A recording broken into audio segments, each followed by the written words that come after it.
하나님의 말씀은 누가복음 23장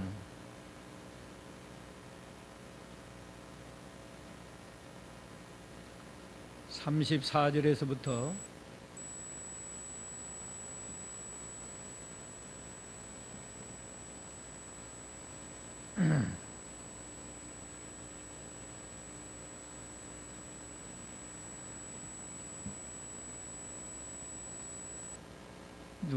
23장 34절에서 43절까지 보겠습니다.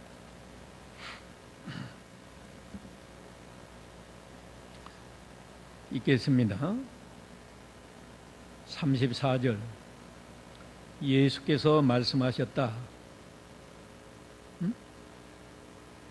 잘못된 23장.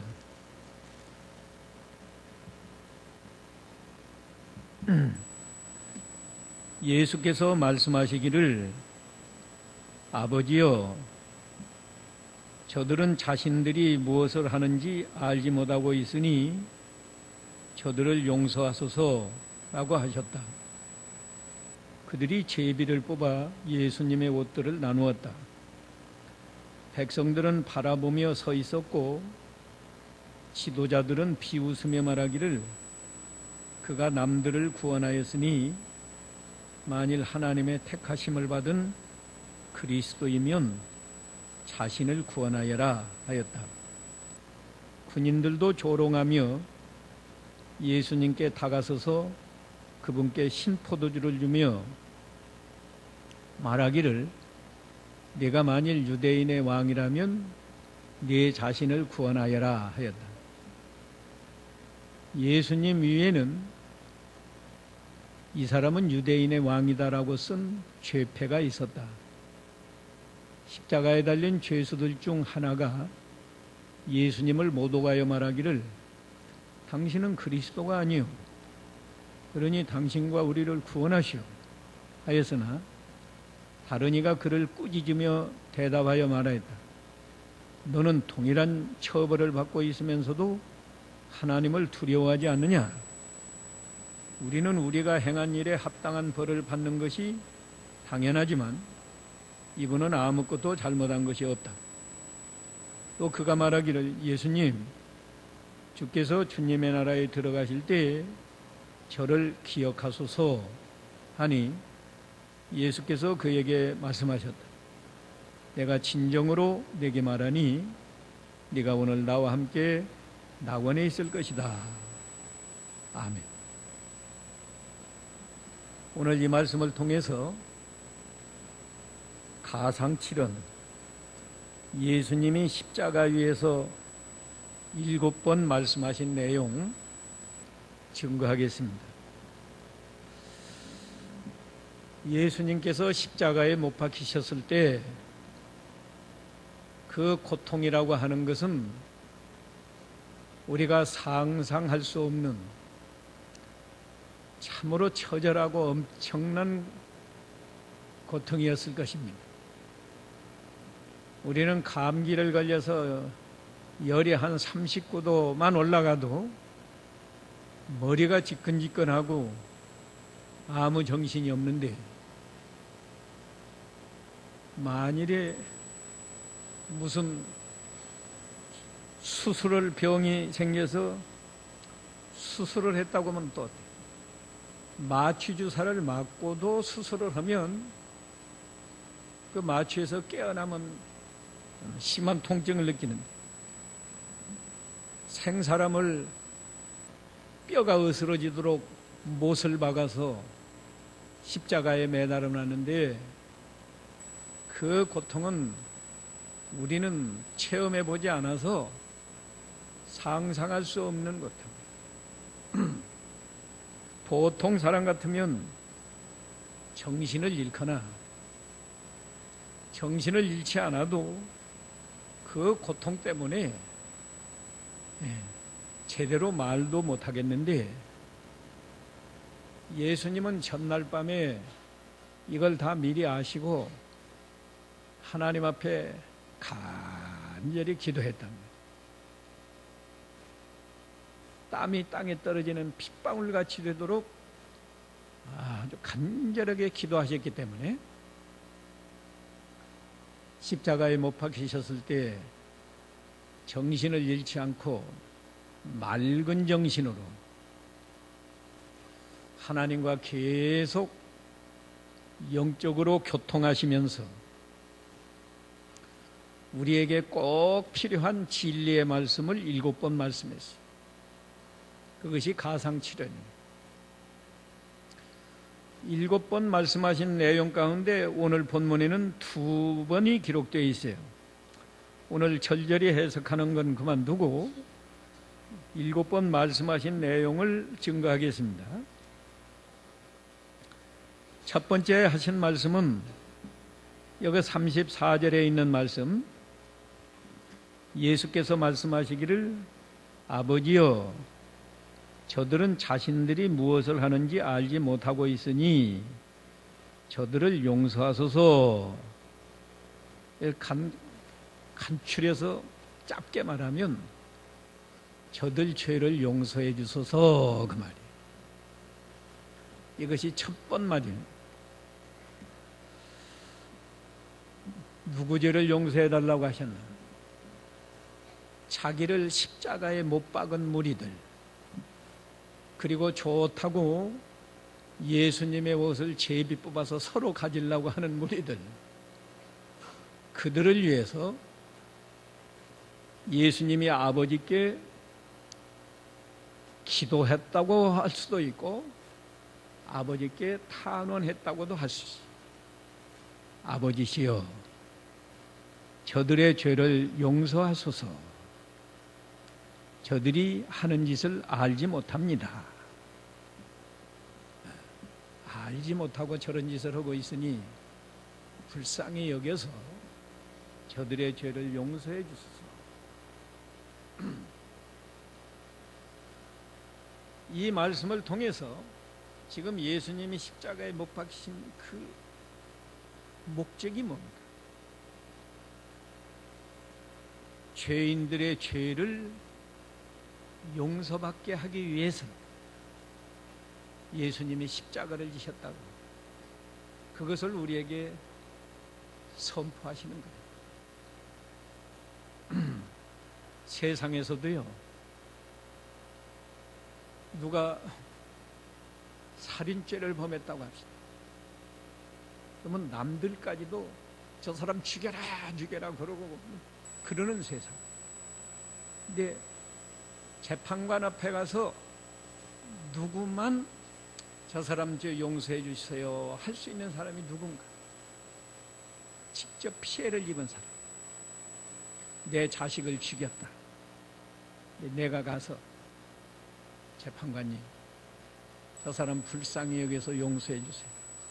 그러면 재판관이 참작을 하고 그런 말을 할 수 있는 권리도 피해를 입은 본인에게만 있어요.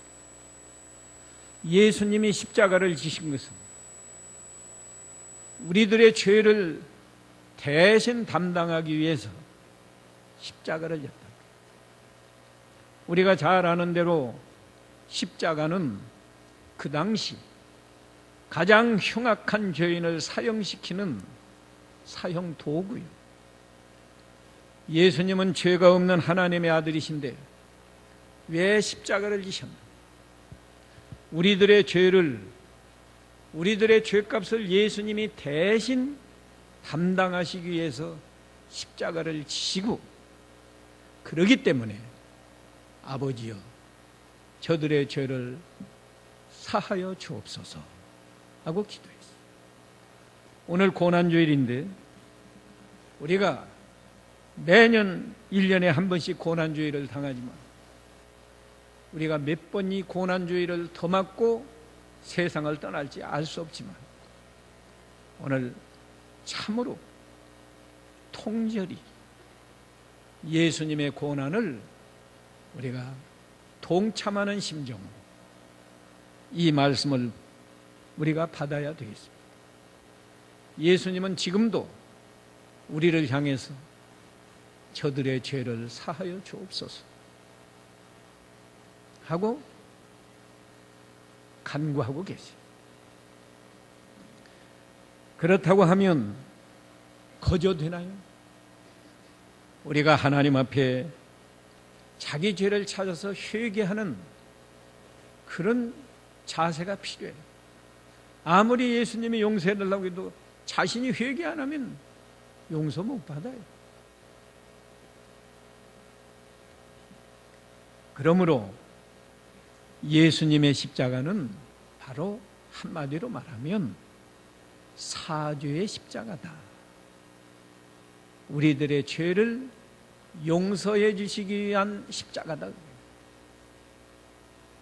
두 번째 말씀은 43절에 있는데요. 예수께서 그에게 말씀하셨다. 내가 진정으로 내게 말하니 네가 오늘 나와 함께 낙원에 있을 것이다. 왜 이 말씀을 하셨는가 하면요, 예수님이 십자가에 못 박힐 때 강도 둘이 예수님 양쪽에서 십자가에 못 박혔어요. 근데 한편 강도는 십자가 위에서도 예수님을 모욕하는 말을 했습니다. 39절에 보면 십자가에 달린 죄수들 중 하나가 예수님을 모독하여 말하기를 당신은 그리스도가 아니요? 그러니 당신과 우리를 구원하시오. 이렇게 예수님을 멸시하고 조롱하는 투로 말했어요. 그때 다른 죄수가 그를 꾸짖으며 대답하여 말했다. 너는 동일한 처벌을 받고 있으면서도 하나님을 두려워하지 않느냐? 이 말은 그 한편 강도가 우리는 동일한 처벌을 받고 있고 우리는 죄인이기 때문에 십자가에 못 박히는 처벌을 받고 있는데 우리는 이거 당연하다. 41절에는 그랬어요. 우리는 우리가 행한 일에 합당한 벌을 받는 것이니 당연하다. 이건 자기 죄를 회개하는 겁니다. 자기 죄를 인정하고 회개하는 겁니다. 그뿐 아니라 이분은 아무것도 잘못한 것이 없다. 이 사람이 어떻게 이걸 깨달았는지는 모르겠는데 아마 십자가에 못 박히기 전에도 사람들한테 소문을 들었는지도 모르죠. 예수님이 그저 문둥병자도 고쳐주고 소경의 눈도 뜨게 해주고 심지어 죽은 나사로를 나흘 만에 살리고 그런 소리를 들을 때 아마 예수님은 이 사람들 다 유대인이니까요. 아마 하나님이 약속한 그리스도인 모양이다 믿었는지도 모르고 현재 십자가에 못 박히셔서 자기들이 볼 때에도 십자가에 못 박히신 예수님이 조금도 흔들림이 없이 그 밝은 얼굴로 이렇게 십자가 지고 계시는 걸 볼 때 이분은 죄가 없는 분이구나 깨달은 것 같은 이게 자기 힘으로 깨달은 게 아니야. 하나님이 감동을 주어서 이렇게 이분은 죄가 없는 분이다 믿고 말해줬어요. 그뿐 아니에요. 42절에는 예수님 주께서 주님의 나라에 들어가실 때에 저를 기억하소서. 주님이라고 말하고 주님의 나라에 들어가실 때에 한 걸 보니까 주님을 하나님의 아들로 믿고 나를 기억하소서 한 걸 보니까 예수님을 구주로 구세주로 믿었던 거예요. 예수님이 십자가에 달려서 그 사람의 말을 듣고 너는 참으로 회개하고 나를 믿는구나. 그래서 진정으로 내게 말하니 네가 오늘 나와 함께 낙원에 있을 것이다. 낙원은 천국이다. 내가 몸은 죄짓고 십자가에 못 박혀서 죽지만 내 영혼은 오늘 나와 함께 낙원에 들어가서 낙원에 있을 것이다 말씀했습니다. 예수님이 이렇게 말할 수 있는 권리는 어디서 왔어요? 예수님이 지신 십자가는 누구든지 흉악한 죄인이라도 회개하고 그리스도의 십자가 구속을 믿으면 아까 죄사함을 받게 해주시고, 죄사함 받는 것뿐이 아니고 몸이 죽어도 영원히 낙원에 들어가게 하는 그런 길을 십자가로 열어주셨다. 예수님이 나는 길이요 진리요 생명이니 나로 말미암지 않고는 아버지께로 올 자가 없다. 요한복음 14장 6절에서 말씀하셨는데 그 길이 바로 십자가로 열어주신 거예요. 내가 오늘 십자가를 지신 것은 너처럼 아무리 흉악한 죄인이라도 회개하고 믿으면 낙원에 들어가는 길이 열린다 선포하신 거예요. 그러니까 예수님의 십자가는 두 번째로는 죄인들이 구원받아서 낙원에 들어가게 하는 길이다 하는 진리를 말씀해 주신 거예요. 세 번째 하신 말씀은 여기에 없고 요한복음에 있습니다. 요한복음 19장 26절 읽어보세요.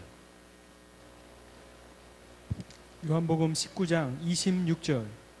예수께서 자기 어머니와 그 곁에 서 있는 사랑하는 제자를 보시고 어머니에게 말씀하시기를 여자여 보십시오 당신의 아들입니다 하셨고, 또 그 다음에 그 제자에게 말씀하시기를 보아라 내 어머니이시다 하시니 그때부터 그 제자가 예수님의 어머니를 자기 집에 모셨다.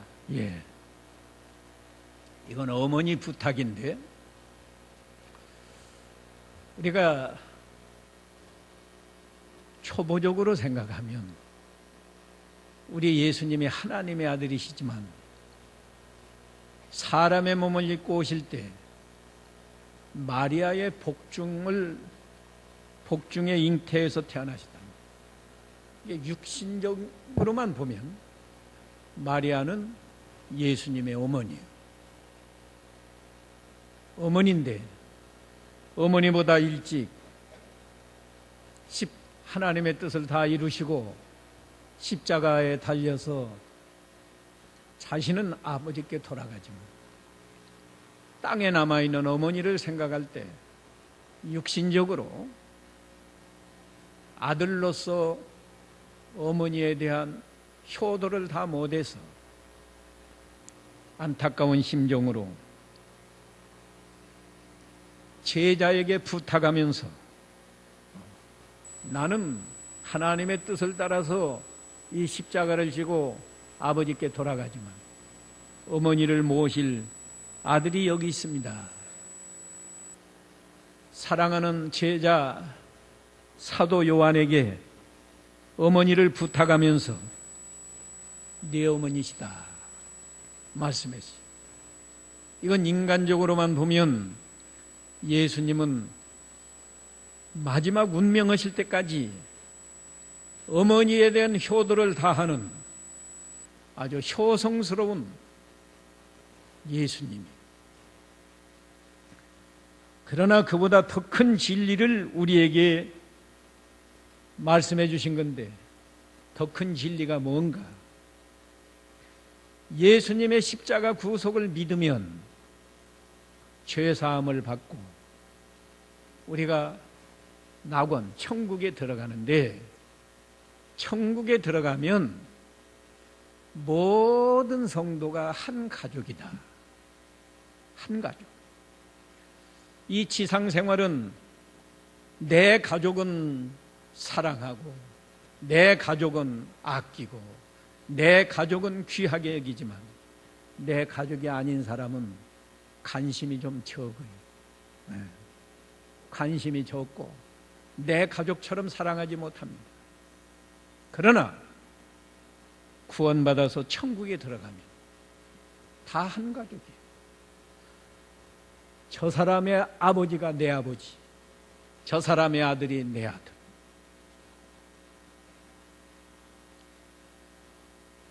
요한은 마리아의 아들이 아니지만 예수님이 요한에게 내 어머니시다. 그러니까 요한이 그때부터 자기 집에 모셨다고 그랬어요. 예수님의 아우가 있어요. 야고보, 시몬, 유다 있습니다. 요셉도 있고. 그래도 이 말씀 순종해서 제자가 그때부터 예수님의 어머니를 자기 집에 모셨다. 우리 예수님이 지상에 계실 때도 말씀하셨어요. 다 믿으면 하나님의 자녀들이고 한 가족이란 말이에요. 마가복음 3장 34절 35절 읽어보세요. 예?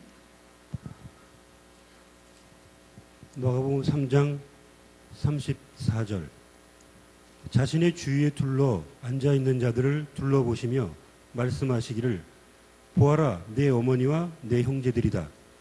누구든지 하나님의 뜻을 행하는 이 사람이 내 형제요 누이요 어머니이다 라고 하셨다. 예. 예수님이 보실 때에는 그 예수님 아우들만 형제고 마리아만 어머니고 그러는 게 아니고 누구든지 하나님의 뜻을 행하는 이 사람이 내 형제요, 내 누이요, 내 어머니다. 맞습니다. 우리가 천국에 가면 다 한 가족입니다. 몇 가족이에요? 한 가족. 저 사람의 어머니가 내 어머니, 저 사람의 아버지가 내 아버지고, 저 사람의 딸은 내 딸이고, 저 사람의 아들은 내 아들이고, 저 사람의 형제는 내 형제고. 이것이 지상 교회 안에서도 이루어져야 되잖아요. 지상 교회 안에서도. 우리가 그리스도 안에서 다 한 형제예요. 모든 사람은 그렇게 생각해요. 연세 많으면 다 내 어머니고, 다 내 아버지고, 어린 자녀들은 다 내 아들이고, 내 딸이고, 다 내 형제고, 내 누이고, 그렇게 살아야 바로 사는 거예요. 네 번째 하신 말씀은 마태복음 27장에 또 가야 돼. 마태복음 27장 46절 읽어보세요. 마태복음 27장 46절 오후 3시쯤에 예수께서 큰 소리로 부르짖으며 엘리 엘리 라마 사박다니 라고 말씀하셨으니 이 말씀은 나의 하나님 나의 하나님 어찌하여 나를 버리셨습니까? 라는 뜻이다. 예. 예수님이 오후 3시쯤 9시쯤에 십자가에 못 박히셨는데 오후 3시쯤에 엘리 엘리 라마 사박다니 하고 큰 소리로 외쳤어요. 그건 유대인의 말이에요. 유대인의 말로 엘리 엘리 라마 사박다니 외쳤는데 뜻을 말하면 우리말로 번역을 하면 나의 하나님 나의 하나님 어찌하여 나를 버리셨나이까 그런 뜻이다. 이게 무슨 뜻으로 예수님이 십자가 위에서 이 말씀을 하셨는가?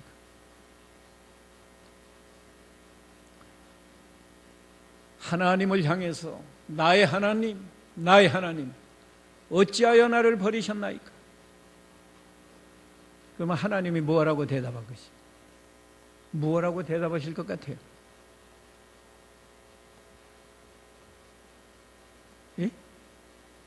하나님이 나의 하나님 어찌하여 나를 버리셨나이까 하고 예수님이 말씀하는데 하늘에서 하나님은 뭐라고 말씀하실 것 같아요? 야, 죄인을 구원하시기 위해서, 내가 죄인들을 구원하기 위해서 너를 십자가에 버렸다. 그렇게 대답하실 거 아니에요.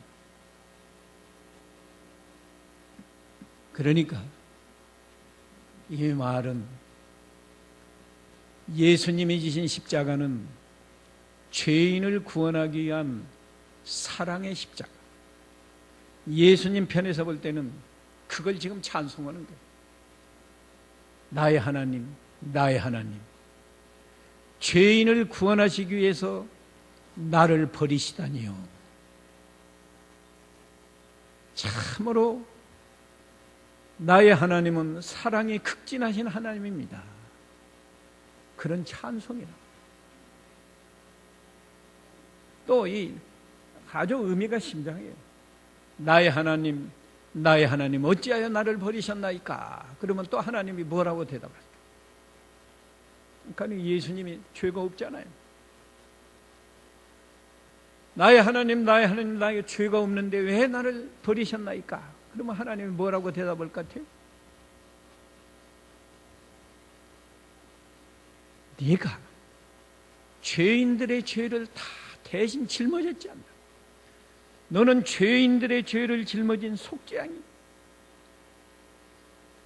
너는 죄가 없지만 죄인들의 죄를 네가 다 짊어졌으니 그 죄값으로 너는 반드시 십자가를 져야 한다. 그게 공의의 하나님은 아무리 사랑하는 아들이라도 죄가 있으면 그냥 용납 못해. 죄는 반드시 벌을 하는 게 하나님의 공의란 말이야. 그러니까 너는 죄가 없지만 내가 죄인들의 죄를 대신 짊어졌으니까 공의의 하나님 너를 버리지 않을 수 없다. 그 말이야. 그러니까 예수님이 나의 하나님 어찌하여 나를 버리셨습니까? 하는 말은 우리를 향해서 내가 진 십자가는 너희 죄를 내가 대신 짊어지고 너희 죄 때문에 내가 십자가를 진다. 그걸 우리에게 선포하시는 거예요. 그렇기 때문에 예수님의 십자가는 이렇게 사랑의 십자가이고 공의의 십자가예요. 참 생각하면 너무 가슴 벅차지 않아요? 나 같은 죄인을 구원하시려고 하나님은 사랑하는 아들을 버리셨다.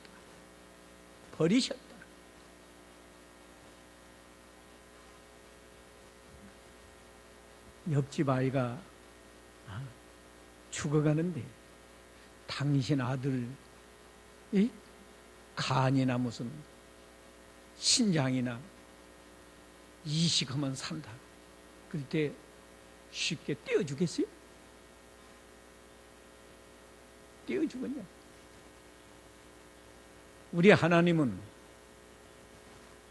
나 같은 죄인을 구원하시려고 하나밖에 없는 독생자를 십자가에 못 박혀서 죽도록까지 버리셨어요. 예수님의 십자가는 이렇게 놀라운 사랑의 십자가인 반면에 예수님 편에서 볼 때는 죄가 없지만 우리들의 죄를 대신 짊어지고 예수님이 십자가에서 죽어야 돼요. 죽지 않고는 죄인을 구원할 수 없어요. 그래서 예수님의 십자가는 공의의 십자가다.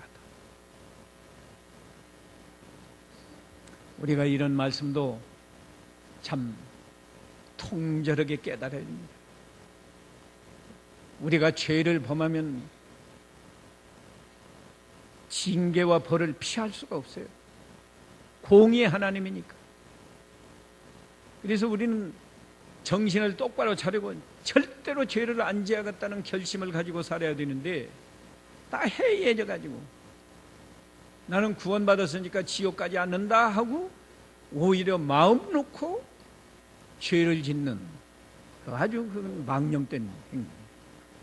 사람이 죄를 안 지려고 노력을 해도 인간인지라 실수할 수 있는데 실수했을 때는 즉시 회개해야 되고 그것이 우리 기독교인의 생활인데 어디에서 잘못 배워가지고 나는 구원받았으니까 지옥 가지 않는다, 지옥 가지 않으니까 조금 죄를 져도 괜찮다, 이런 생각을 갖는 것은 이건 바른 생각이 아니에요. 아주 잘못된 생각이에요.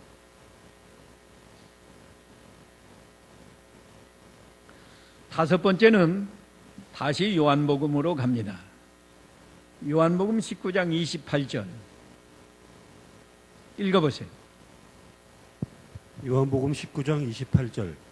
이 말씀 후에 예수께서 모든 것이 이루어졌음을 아시고 성경이 이루어지게 하시려고 말씀하시기를 내가 목마르다라고 하셨다. 예, 내가 목마르다. 성경에 초로 마신다는 말씀이 있으니까 그 말씀을 이루기 위해서 목마르다고도 했지만은 여기 중요한 뜻은 말이에요. 목마르다. 예수님의 이 목마름은 보통 목마름이 아니에요.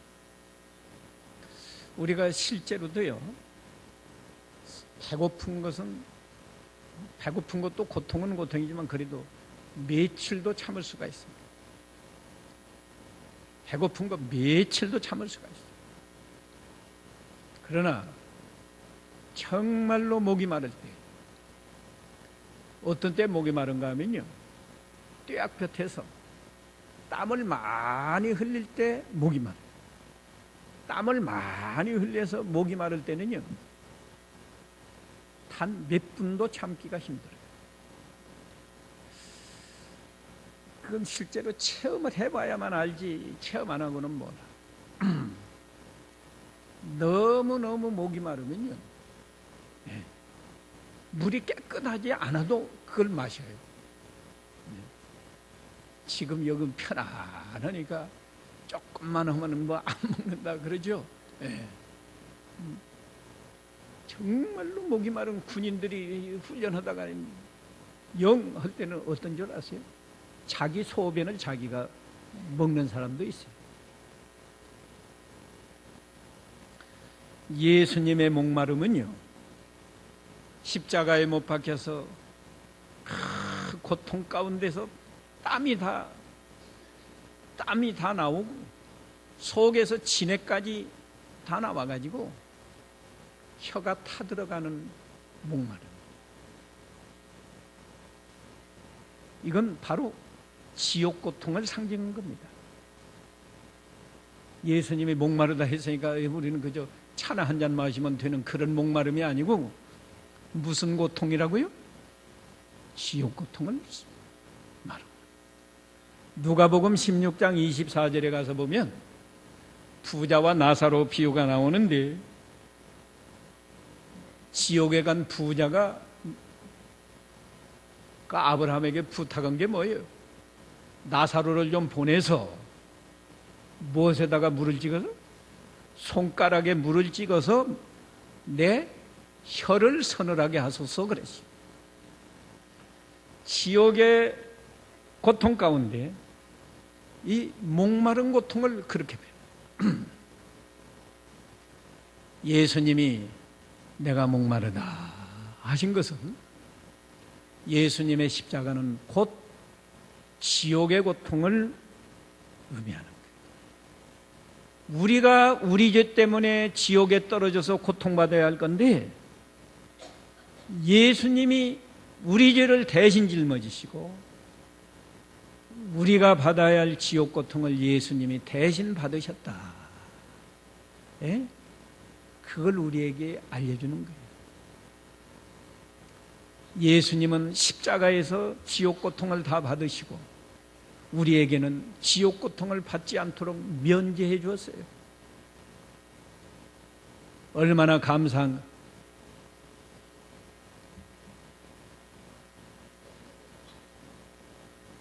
이제 6번째. 역시 요한복음 19장 30절 읽어보세요. 예수께서 신포도주를 받으신 후에 다 이루었다라고 말씀하신 후 머리를 숙이시고 숨을 거두셨다. 예. 다 이루었다. 이게 6번째 하신 말씀.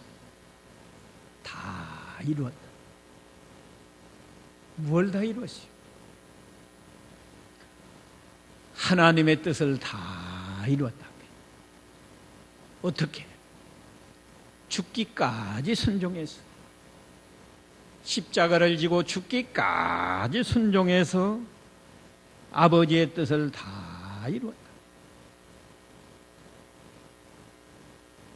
그래서 저는 이 성경을 읽을 때마다 내가 죽을 때 다 이뤘다고는 말할 수가 없고, 난 우리 자녀들 앞에서 내가 후회 없이 살았다, 이 말은 하고 싶은데 그 제대로 될지 모르겠어요.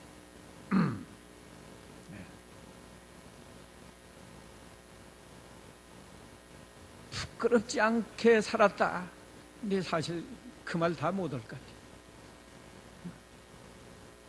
양심에 부끄러운 때가 뭐 한두 번이었나요?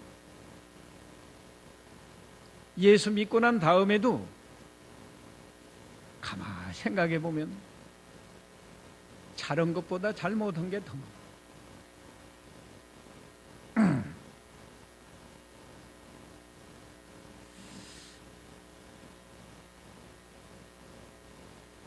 열심히 살았다는 것은 그것도 뭐 부족하지만 그래도 그 말은 조금 할 수 있을 것 같아요.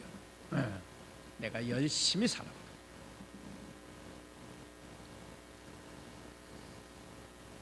부족하고 실수한 것도 많고 하지만 나름대로 하나님 보실 때는 뭐 그동안 합격 못 하겠죠. 그러지만 조금 열심히 살려고 노력은 했다, 이렇게 표현을 해야 아마 맞을지 모르겠는데, 그러면 지금까지는 그랬다고 해도, 자, 지금부터라도 오늘이 2014년 4월 13일이죠? 4월 13일 이후에는 내가 부끄럽지 않게 살았다.